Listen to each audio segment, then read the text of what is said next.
المكتب التعاوني للدعوة والإرشاد وتوعية الجاليات بالدمام، مسيرة عمل وأمل। চতুর্থ উপায় কিসের? আল্লাহর আযাব দূর করার উপায়। আল্লাহর আযাব কেমন করে দূর করবেন? এ হচ্ছে মানুষের দোয়া। মানুষের দোয়া, নিজের দোয়া, তওবা ইস্তেগফার ওগুলি তো আলোচনা হয়েছে। এই জন্য নিজের দোয়া ছাড়া মুমিনের দোয়া মুমিনের জন্য। অনেক সময় আপনার উপর আযাব আসতো আপনার পাপের কারণে, কিন্তু আপনার বাপ মায়ের দোয়ার কারণে আযাব থেকে আপনি রক্ষা পেয়ে যাচ্ছেন। বাপ মা হয়তো খারাপ, কিন্তু ছেলে মাশাআল্লাহ নেক, ছেলে ভালো মানুষ। এর বিপরীত তো আছে না? ছেলে ভালো মানুষ, ছেলে বাপ মায়ের জন্য দোয়া করেছে, আল্লাহ আমার বাপ মা এরকম হারাম খায়। আমাদের এক ভাই এখানে ছিল, সমস্ত খরচ দিতে চাইছে বাপকে, তারপর ডিশের ব্যবসা করবে। এখনো 5 ওয়াক্ত নামাজ বাপ পড়েন, আর ছেলে মাত্র 18-20 বছর বয়সে 5 ওয়াক্ত নামাজ পড়ে। হতে পারে এরকম এই ছেলে বা এইরকম ছেলে বহু আছে সমাজে, যারা নেক ছেলে, বাবার জন্য দোয়া করছে, মায়ের জন্য দোয়া করছে। মা আমাদের সমাজের মহিলাদের মধ্যে শিরক বিদআত সবচেয়ে বেশি, বলেও শুনে না। এটা করা যাবে না, ওটা করা যাবে না, কত রকমের টোটকা, শিরকি আকীদা, শিরকি আমল। রাত্রে ধার দেওয়া যাবে না, রাত্রে ধার দেবে না, সব বেরিয়ে চলে যাবে। বহু শিরকি আকীদা। আপনি জানতে পারেন না আপনার মা তাবিজ বাঁধছে, ওঝার কাছে যাচ্ছে। আলহামদুলিল্লাহ হয়ে গেছে। এই 2-3 দিন আগে হঠাৎ করে অসুস্থ হয়ে পড়েছিলাম, তো অসুস্থ হওয়ার প্রভাবটা একটু আছে।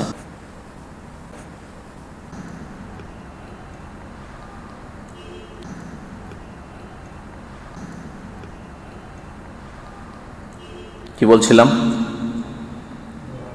যে মুমিনের দোয়ায় আল্লাহর আযাব দূর হয়।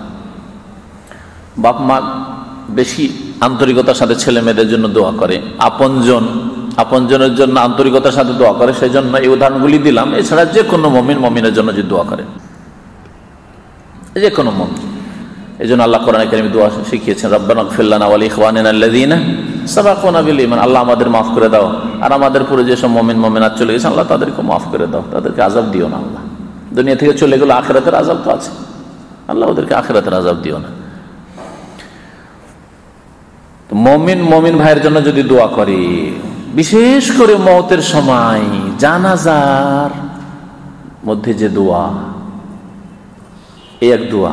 তারপরে দাফন করে দেওয়ার পরে নবী করিম সাল্লাল্লাহু আলাইহি ওয়াসাল্লাম বলেছেন যে আখলিসু লাহু দুআ, এখন খুলুসিয়তের সাথে খুব ভালো করে মন লাগিয়ে আল্লাহর কাছে দোয়া করো, কিন্তু সম্মিলিত মোনাজাত এটা কোনো হাদিসে নেই। বাকি এমনি দোয়া মাইয়াতকে দাফন করার পরে একা একা নবী করিম সাল্লাল্লাহু আলাইহি ওয়াসাল্লামের হুকুম আছে।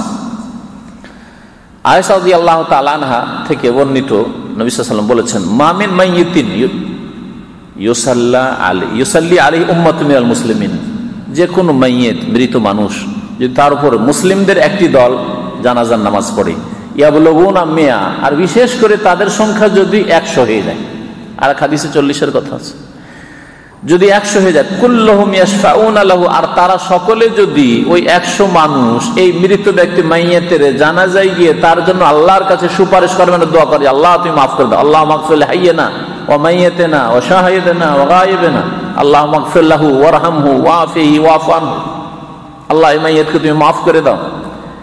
এই যদি আল্লাহর কাছে দোয়া করে, ইল্লা শুফিউ ফিহি, তাহলে তাদের সুপারিশ কবুল করা হবে, অর্থাৎ তাদের দোয়া কবুল করা হবে। তাদের দোয়া যখন কবুল হলো, তাহলে কবরের আযাব দূর হবে, অথবা হালকা হবে। যদি বেশি শাস্তি পাওয়ার যোগ্য হয়, তাহলে হয়তো দূর হবে না পুরোপুরি, কিন্তু হালকা হবে। নবী করিম সাল্লাল্লাহু আলাইহি ওয়াসাল্লাম আরেকটা হাদিসে মর্মে শুনে, মা মিন রাজুলিন মুসলিমিন ইয়ামুত, যে কোনো মানুষ যদি মারা যায়, ফায়াকুমু আলা জানাজাতিহি 40 রাজুলান, আর তার জানাজায় কমপক্ষে 40 জন যদি মানুষ হাজির হয়, যারা 40 জন হাজির হবে তাদের নামাজি হইতে হবে না? হবে না? আমাদের সমাজে জানা যায় যারা হাজির হয় তাদের অধিকাংশই বেনামাজি, তো এই চামারের দোয়াতে হবেই বাকি বলেন? যেই ব্যক্তি বেনামাজি তার দোয়া কি কবুল হবে আল্লাহ পাকের দরবারে? বলুন দেখি। তবে হ্যাঁ, যদি তওবা করে, জানাজা গেছে আর অন্তর থেকে তওবা করলো যে আল্লাহ আর আমি নামাজ ছাড়বো না, এখন থেকে আমি পাকা মুসলিম হয়ে গেলাম, তারপরে দোয়া করলে আল্লাহ পাক তার অন্তরের কথা জানেন। কিন্তু অন্তরে ওই বেনামাজি হওয়া মজুদ রয়েছে। জানাজা এসছে কি জন্য? আমার বন্ধুর জানাজা, বন্ধুর বাপ, বন্ধুর মা, অথবা আমার বাপ মা, আমার আত্মীয় স্বজন, আমার দরদি, সেই জন্য এসছি জানাজায়। অথচ এক ওয়াক্ত নামাজ পড়েন না। এরা যদি হাজার হাজার হয় তবু তাদের দোয়া কবুল হবে না।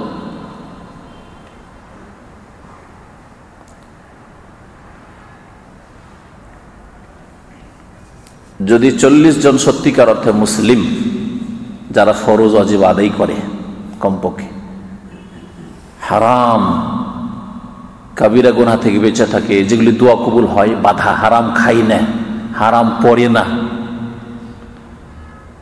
লা ইউশরিকুনা বিল্লাহি শাইআন, দেখেন আল্লাহর সাথে শিরিক করে না, খবর মাজারে সেজদাকারী, পীর পূজারি, মাজার পূজারি যদি হয়, এদের হাজার হাজার এসেই বলা কি হবে? লা ইউশরিকুনা বিল্লাহি শাইআন, আল্লাহর সাথে শিরিক করে না এরা। যদি এইরকম লোক 40 জন হাজির হয়ে জানা যায়, তাহলে ইল্লা শাফাহুমুল্লাহু ফিহি, আল্লাহ পাক রব্বুল আলামিন ওই মৃত ব্যক্তির সম্পর্কে তাদের শাফাআত, তাদের সুপারিশ মানে দোয়া কবুল করবেন। সুপারিশ হচ্ছে আল্লাহর কাছে দোয়া। কিয়ামতের দিনে নবী করিম সাল্লাল্লাহু আলাইহি ওয়াসাল্লাম যে শাফাআত করবে সেটা হচ্ছে দোয়া। দোয়া আল্লাহর কাছে দোয়া করবেন সিজদায় পড়ে, যে আল্লাহ আমার উম্মতের যে সব লোক জাহান্নামে চলে গেছে, আল্লাহ ওদেরকে তুমি মাফ করো, ওদেরকে জান্নাত দাও, জাহান্নাম থেকে উদ্ধার করো। এই হাদিস সহিহ মুসলিমে রয়েছে। তাহলে মুমিনের জন্য দোয়া করবে।